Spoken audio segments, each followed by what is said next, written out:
Accepted Books and One Click Digital present Shadow Ops, Breach Zone by Myke Cole. Narrated by Corey Jackson. Chapter 1. It's Good to Be Home.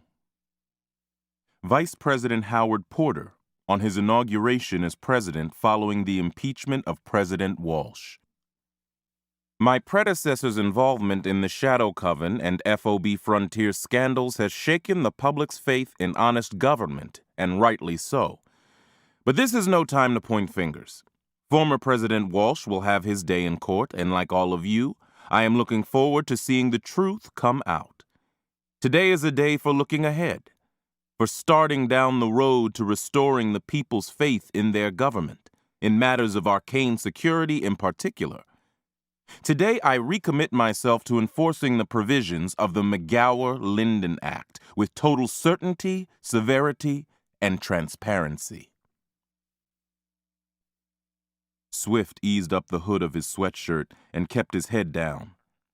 The crowds in the financial district were thick at lunchtime, hundreds of people with eyes on the pavement, on their way to grab cigarettes or food, or to run errands in the few precious minutes they had before heading back to their desks, the richest slaves in the world.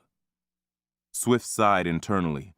He'd never been comfortable among the corporate wage serfs who made up most of the city, but a big crowd was best. It was easy to get lost in the throng, one more data point in a stream, nothing to draw the eye.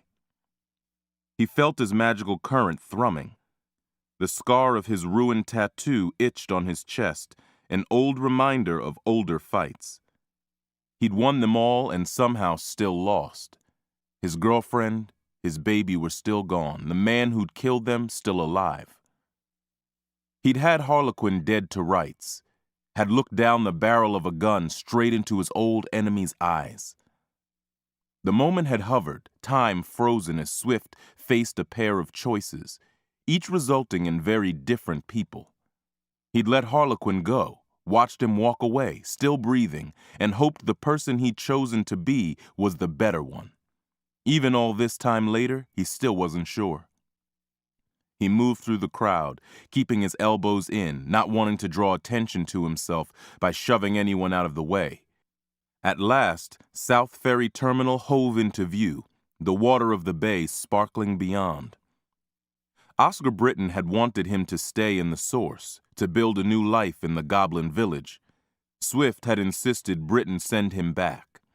The Supernatural Operations Corps had taken everything from him, his life, his love. They wouldn't take his home. He'd found the broken remnants of the Houston Street Gang, the band of magic-using revolutionaries deemed criminals for their refusal to submit to government control. Criminals or no, they'd bloodied the government's nose for years until the SOC had replaced their beloved leader, Big Bear, with a monster. The deception caught them completely unawares, and the SOC had broken their spine, scattered them to the winds. The survivors spent the intervening months hiding in homes of sympathizers, trying to rebuild what they'd lost when Big Bear had turned out to be someone else.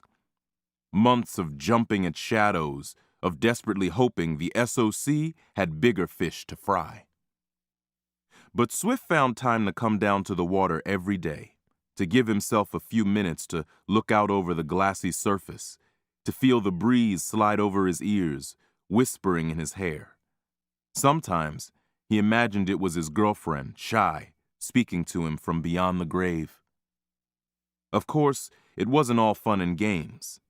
Swift allowed himself a quick glance around to make sure no one was watching, then headed back toward the posts that ringed the entrance to the South Ferry subway station. He saw the can beside the third post, only got close enough to confirm it. Beer. Britton would be coming tomorrow. No can meant no visit. A soda can meant they'd been found out and had better run. Swift made a mental note to tell the others. Britton promised that the moment would be coming when they could finally step out of the shadows, live free and open. But each time he visited... To keep listening to this audiobook, I've left you a link in the description so you can do it. at no cost thanks to Audible's 30-day free trial.